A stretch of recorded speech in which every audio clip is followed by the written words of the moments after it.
উন্নত দেশগুলোতে একজন নাগরিক রাস্তায় গর্ত দেখলে অ্যাপে রিপোর্ট করেন এবং ৪৮ ঘন্টার মধ্যে সমাধান হয়। ময়লার গাড়ি কখন আসবে আগে থেকেই জানা যায়।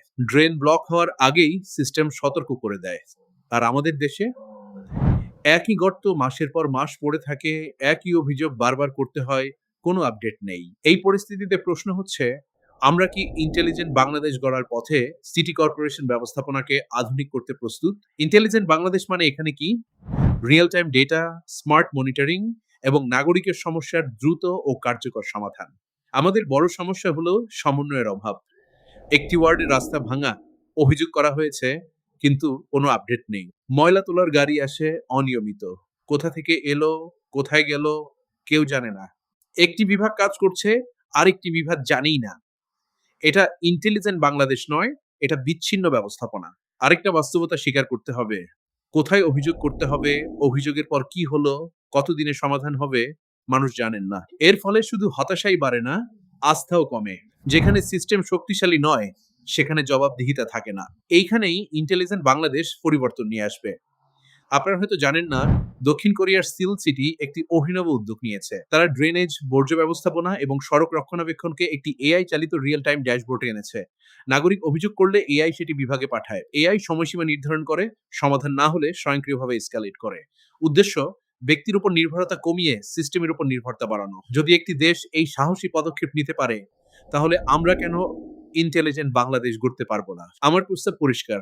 প্রথমে দরকার একটি সিটি অপারেশনস ড্যাশবোর্ড, যেখানে সব বিভাগ, সব গাড়ি ও প্রকল্পের অগ্রগতি এক জায়গায় দেখা যাবে। তারপর একটি এআই চালিত সিটিজেন কমপ্লেইন্ট সিস্টেম তৈরি করা যেতে পারে।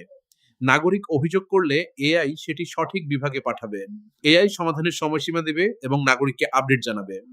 প্রেডিক্টিভ মেইনটেন্যান্স সিস্টেমে এআই আগে থেকে ঝুঁকিপূর্ণ রাস্তা বা ড্রেন চিহ্নিত করবে, যাতে সমস্যা বড় হওয়ার আগেই সমাধান করা যায়। এই সিস্টেম কি শুধু খরচের খাত, নাকি আয়েরও উৎস হতে পারে? উত্তর হলো অবশ্যই পারে। এআই চালিত ব্যবস্থাপনায় সিটি কর্পোরেশন সম্পদের সর্বোচ্চ ব্যবহার নিশ্চিত করতে পারে। ডেটার ভিত্তিতে হোল্ডিং ট্যাক্স সংগ্রহ নির্ভুল ও দ্রুত হবে, রাজস্ব বাড়বে।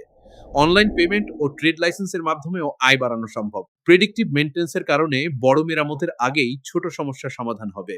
ফলে বছরে কোটি কোটি টাকার অপচয় বন্ধ হবে। এই বিনিয়োগ শুধু সেবার মান বাড়াবে না, দীর্ঘমেয়াদে সিটি কর্পোরেশনকে আর্থিকভাবেও শক্তিশালী করবে। এই উদ্যোগ স্থানীয় সরকার মন্ত্রণালয় ও আইসিটি ডিভিশনের মাধ্যমে নেওয়া যেতে পারে। যখন প্রতিটি অভিযোগ ট্র্যাক হবে, প্রতিটি বিভাগ দৃশ্যমান হবে, প্রতিটি টাকার হিসাব স্বচ্ছ হবে, তখন গাফিলতি কমবে, জবাবদিহিতা বাড়বে এবং সিদ্ধান্ত হবে ডেটার ভিত্তিতে, অনুমানের ভিত্তিতে নয়। এটা আমার একটি প্রস্তাব ইন্টেলিজেন্ট বাংলাদেশ নিয়ে। আমি নিয়মিত এমন আইডিয়া তুলে ধরবো।